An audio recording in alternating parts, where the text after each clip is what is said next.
Assalamualaikum warahmatullahi wabarakatuh. Salam Om Swastiastu, Namo Buddhaya, salam kebajikan. Selamat datang di mata kuliah pengantar administrasi pemerintahan. Pada pertemuan kali ini, topiknya mengenai SOP atau Standar Operasional Prosedur. Bersama saya, Ufa Anita Afrilia, dosen Program Studi Administrasi Pemerintahan Universitas Padjadjaran. Oke, mari kita mulai pembahasan hari ini. SOP memiliki banyak pengertian menurut pandangan ahli. Beberapa di antaranya ada menurut Sailendra tahun 2015 bahwa standar operasional prosedur itu merupakan sebuah panduan yang bertujuan memastikan pekerjaan dan kegiatan operasional organisasi atau perusahaan berjalan dengan lancar.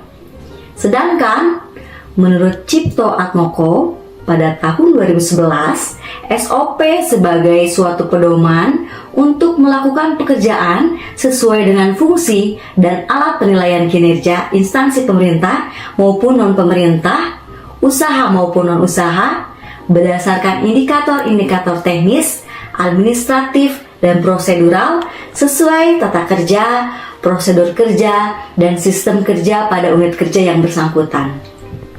Nah, Permen Pan RB nomor 35 tahun 2012 juga menjelaskan pengertian SOP atau Standar Operasional Prosedur adalah serangkaian instruksi tertulis yang dibakukan mengenai berbagai proses penyelenggaraan aktivitas organisasi. Bagaimana dan kapan harus dilakukan, di mana dan oleh siapa dilakukan. Nah, sudah terbayangkan? Jadi, pada intinya, SOP itu merupakan suatu alur atau cara kerja yang digunakan dalam proses penyelenggaraan suatu kegiatan sesuai peraturan yang berlaku.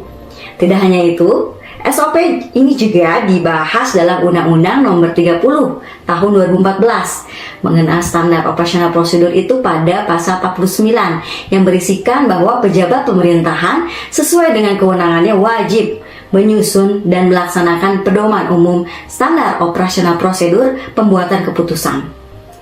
Standar operasional prosedur sebagaimana yang tadi sudah disampaikan itu tertuang dalam pedoman umum standar operasional prosedur pembuatan keputusan pada setiap unit kerja pemerintahan. Nah, di sini pedoman umum standar operasional prosedur pembuatan keputusan itu wajib diumumkan oleh badan dan atau pejabat pemerintahan kepada publik melalui media cetak, melalui media elektronik, dan media lainnya. Ada yang namanya SOP Administrasi Pemerintahan yang merupakan standar operasional prosedur dari berbagai proses penyelenggaraan administrasi pemerintahan yang sesuai dengan peraturan perundang-undangan. Seperti yang sudah kita pelajari, administrasi pemerintahan itu adalah pengelolaan proses pelaksanaan tugas dan fungsi pemerintahan yang dijalankan oleh organisasi pemerintah. Nah, itu dia gambaran sekilas tentang SOP. Selanjutnya, ada yang tahu nggak sih manfaat dibuat SOP ini? Kenapa sih penting untuk dibahas dalam setiap kegiatan, terutama dalam urusan kita administrasi pemerintahan? Nah, mengenai manfaat SOP di dalam Permen Pan RB sendiri dijelaskan pembuatan SOP bermanfaat sebagai yang pertama itu sebagai standarisasi cara yang dilakukan aparatur dalam menyelesaikan pekerjaan yang menjadi tugasnya. Kedua, itu kemudian dapat mengurangi tingkat kesalahan dan kelalaian yang mungkin dilakukan oleh seorang aparatur atau pelaksana dalam melaksanakan tugas. Yang ketiga, juga bisa meningkatkan efisiensi dan efektivitas pelaksanaan tugas dan tanggung jawab individual aparatur dan organisasi secara keseluruhan. Yang keempat, itu membantu aparatur menjadi lebih mandiri dan tidak tergantung pada intervensi manajemen, sehingga akan mengurangi keterlibatan pimpinan dalam pelaksanaan proses sehari-hari. Lalu yang kelima itu meningkatkan akuntabilitas pelaksanaan tugas Dan yang keenam itu untuk menciptakan ukuran standar kinerja yang akan memberikan aparatur cara konkret untuk memperbaiki kinerja serta membantu mengevaluasi usaha yang telah dilakukan. Dan yang ketujuh, itu memastikan pelaksanaan tugas penyelenggaraan administrasi pemerintahan dapat berlangsung dalam berbagai situasi. Nah, setelah tahu nih gambarannya, terus manfaatnya ada hal yang harus diperhatikan nih dalam penyusunan SOP. Seperti kemudahan dan kejelasan SOP, efisiensi dan efektivitas kegiatan, lalu keselarasan SOP dengan kegiatannya, lalu ada keterukurannya dinamis, ada berorientasi pada pengguna atau pihak yang dilayani, kepatuhan hukum, dan kepastian hukum. Nah, semua itu prinsip-prinsipnya itu wajib diperhatikan dalam penyusunan SOP.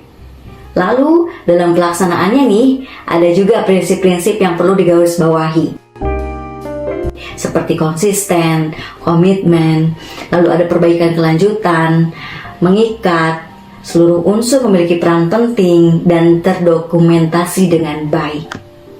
Nah, setelah mengetahui gambarannya, manfaat, prinsip-prinsip SOP, selanjutnya kita akan membahas jenis-jenis SOP. Apa saja sih jenis-jenis SOP? Menurut Permenpan RB nomor 35 tahun 2012 disebutkan SOP ini terbagi menjadi 4 macam.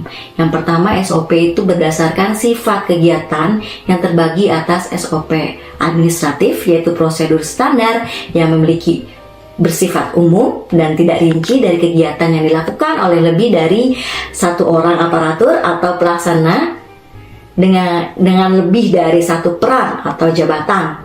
Lalu ada SOP teknis, yang dimana prosedur standar yang sangat rinci dan kegiatan yang dilakukan oleh satu orang aparatur atau pelaksana dengan satu peran atau jabatan. Nah, lalu ada juga SOP menurut cakupan dan besaran gambaran.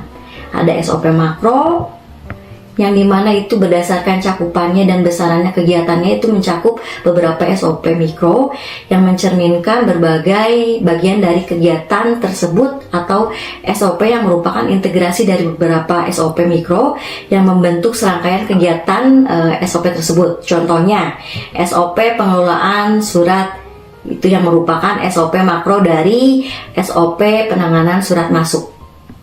Lalu ada SOP mikro, itu adalah SOP yang berdasarkan cakupan dan besaran kegiatannya itu merupakan bagian dari sebuah SOP makro, atau SOP yang kegiatannya menjadi bagian dari kegiatan SOP makro yang lebih besar cakupannya.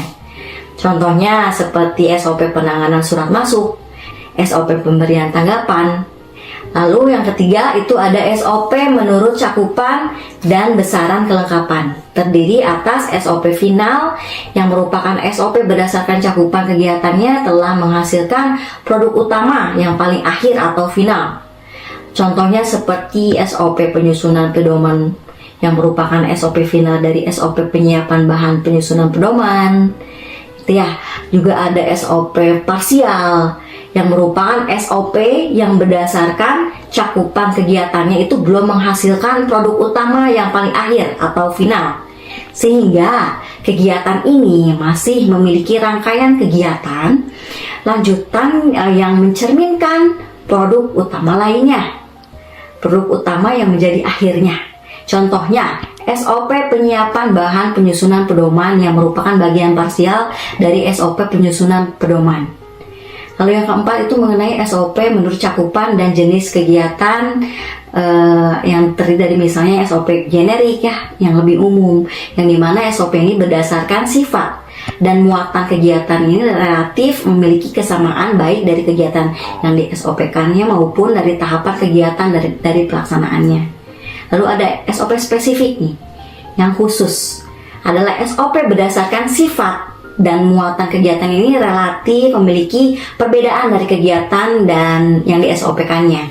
Tahapan kegiatannya itu aktor pelaksananya dan tempat SOP tersebut diterapkan. Selanjutnya kita bahas tentang format SOP.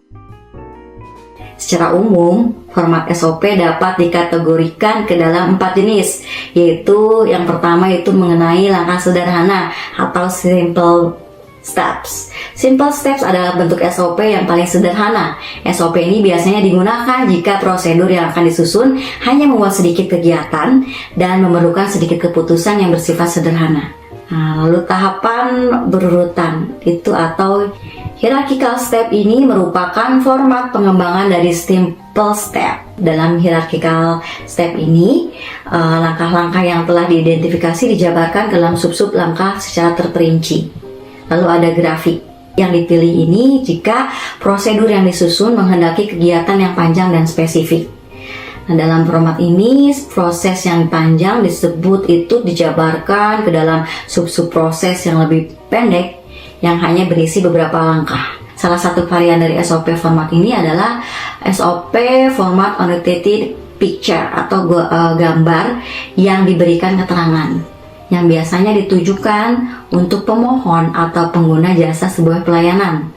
Lalu yang keempat ada diagram alir atau flowchart.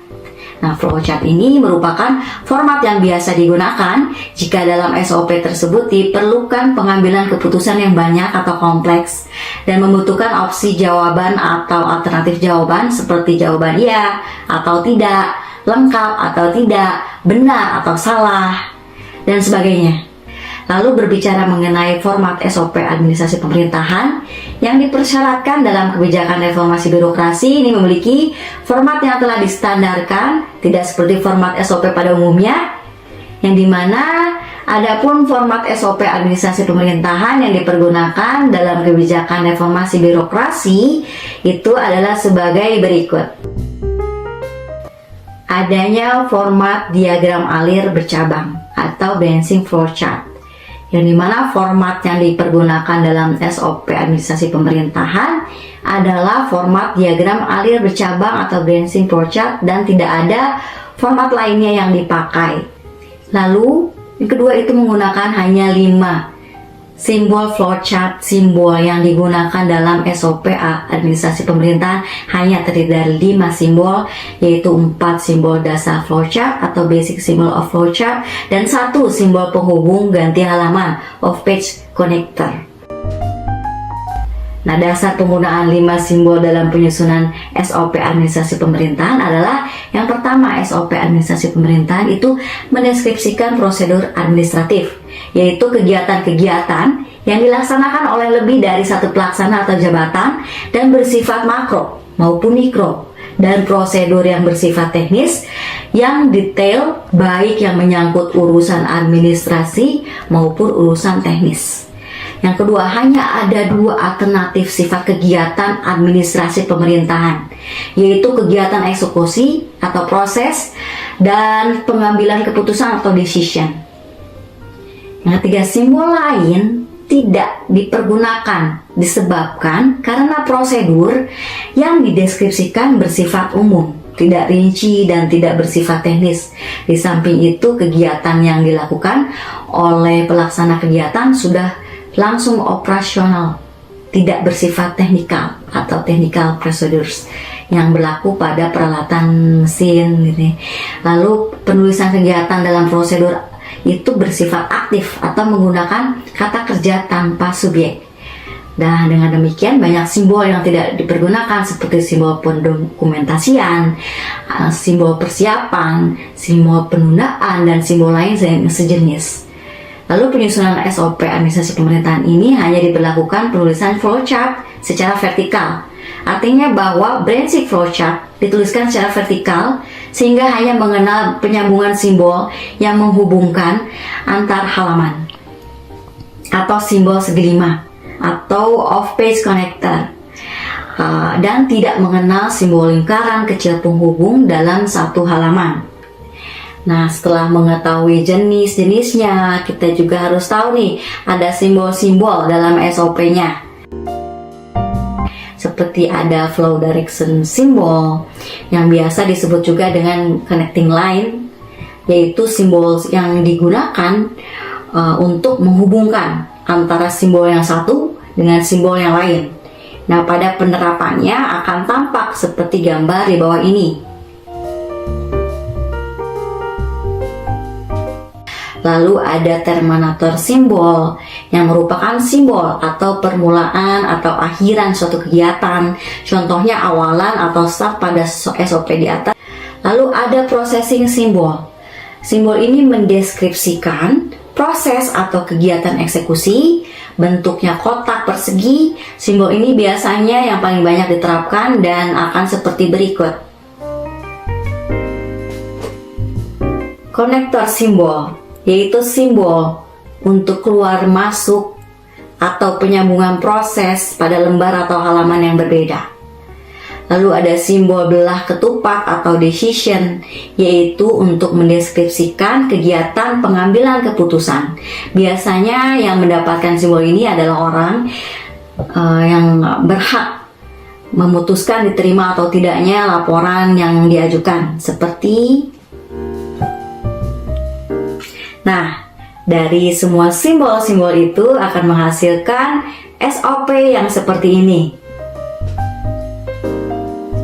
Oke, itu dia materi dasar tentang SOP yang perlu dipahami. Maka kalian boleh nih mencoba untuk berlatih membuat SOP dari suatu kegiatan. Sekian pembelajaran hari ini. Semoga materi hari ini dapat bermanfaat untuk kita semuanya. Wassalamualaikum warahmatullahi wabarakatuh.